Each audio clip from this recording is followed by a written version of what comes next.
Dear viewers, আসসালামু আলাইকুম। খান safety academy থেকে আমি ইমতিয়াজ আহমেদকে আপনার জানাচ্ছি আন্তরিক শুভেচ্ছা।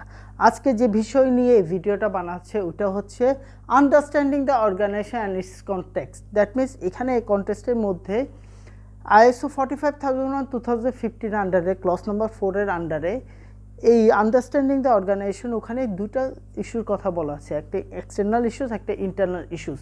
ওই ইস্যুসগুলো নিয়ে আজকে আমাদের কথা বলবো যেটা অর্গানাইজেশনকে ইম্প্যাক্ট করতে পারে। সো ফিরে আসছি ইন্টোর পর, আমাদের সাথে থাকুন।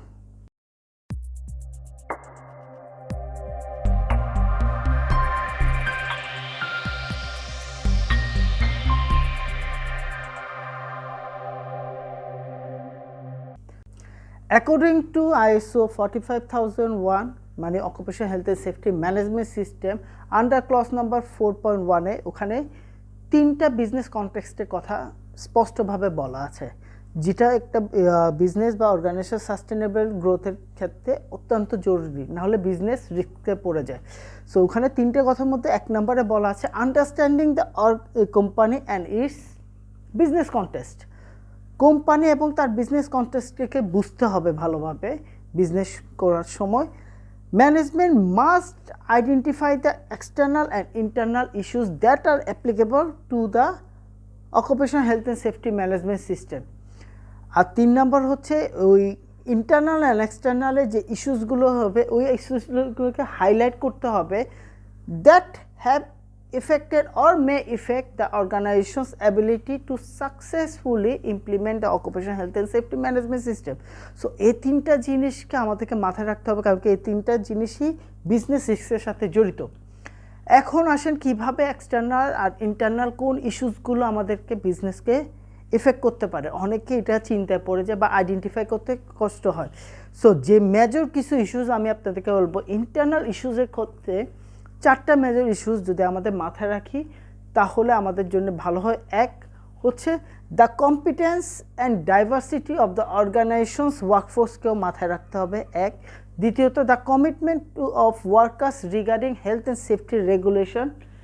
3 নম্বর হচ্ছে the readiness to collaborate with declared specification, মানে যেটা আমরা ডিক্লেয়ার করছি ওটার সাথে আমাদেরকে কোলাবোরেট করতে হবে আর রেডিনেসটা থাকতে হবে। 4 দ্য অর্গানাইজেশনস যে কমিউনিকেশন চ্যানেলসগুলোকে মাস্ট আইডেন্টিফাইড আর ঠিক রাখতে হবে অ্যান্ড দেয়ার সিগনিফিকেন্স। এই এই ইন্টারনাল ইস্যুসগুলো আমাদেরকে অর্গানাইজ করে এফেক্ট করতে পারে। সো এই জিনিসগুলো মাথায় রাখতে হবে। এখন এক্সটার্নাল ফ্যাক্টরস বা ইস্যুস যেগুলো outside of an organisation but may influence its business and operation. Some of the summarise আমি আপনাদেরকে জানাচ্ছি, যেগুলো হচ্ছে মেজর 4টা পয়েন্ট এখানেও। Legislation and regional laws applicable, যেটা আমাদের কন্টেক্সচুয়াল ইকোনমিক অ্যান্ড পলিটিক্যাল সিচুয়েশনকেও আমাদের বিজনেসকে এফেক্ট করতে পারে। ইউনিয়ন রুলসও আছে। আর ন্যাশনাল অ্যান্ড ইন্টারন্যাশনাল এজেন্সি যেগুলো আমাদের সাথে সম্পৃক্ত আছে এগুলোকে অবশ্যই রাখতে হবে। আইএসওতে আরেকটা কথা বলা হয়েছে, এই বিজনেস কন্টেক্সটকে অবশ্যই ডকুমেন্টেড করতে হবে। এটা যদি আপনি স্টেক হোল্ডার্সের জন্য করতে হবে, আর এখানে যদি অডিটেও কোনো কেউ থার্ড পার্টি আসে ওদের জন্য আমাদেরকে অবশ্যই রাখতে হবে।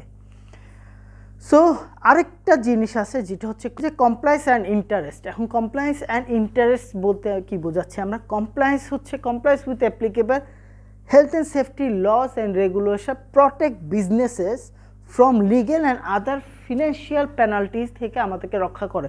সো এটা বিজনেস যে রিস্কের ক্ষেত্রে আরেকটা প্রয়োজনীয় অবস্থা। এক্ষেত্রে moreover the well-being of an organization's workers is the first and foremost objective হওয়া দরকার। making sure operations are safe improves the quality of goods and services that can be provided. আরেকটা যখন আমি ইন্টারেস্টের কথা বলছি, এই ইন্টারেস্টের মধ্যে হতে পারে ওই যারা আমরা নিয়ে থাকি, ধরেন আমি ব্যাংক থেকে লোন নিয়েছি, তাদেরও কিছু রেগুলেশন বা তাদের আমাদেরকে কিছু রেকমেন্ডেশন দিয়ে থাকে যে এগুলো করতে হবে। তো ওগুলোও আমাদের কমপ্লায়েন্স ইন্টারেস্টের মধ্যে আমাদেরকে রিকোয়ারমেন্ট হিসেবে ধরে নিতে হবে।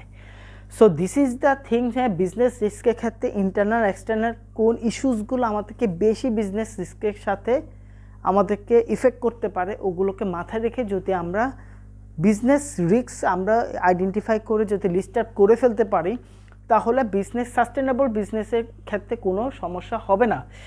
সো এইটুকুই ছিল আজকে আমাদের এই যেটা এই ভিডিওর বিষয়বস্তু। সো আমাদেরকে যদি আপনাদের কোনো জিজ্ঞাসা থেকে থাকে তাহলে প্লিজ আমাদের সাথে যোগাযোগ করতে পারেন khansaftyaacademy@gmail.com-এ।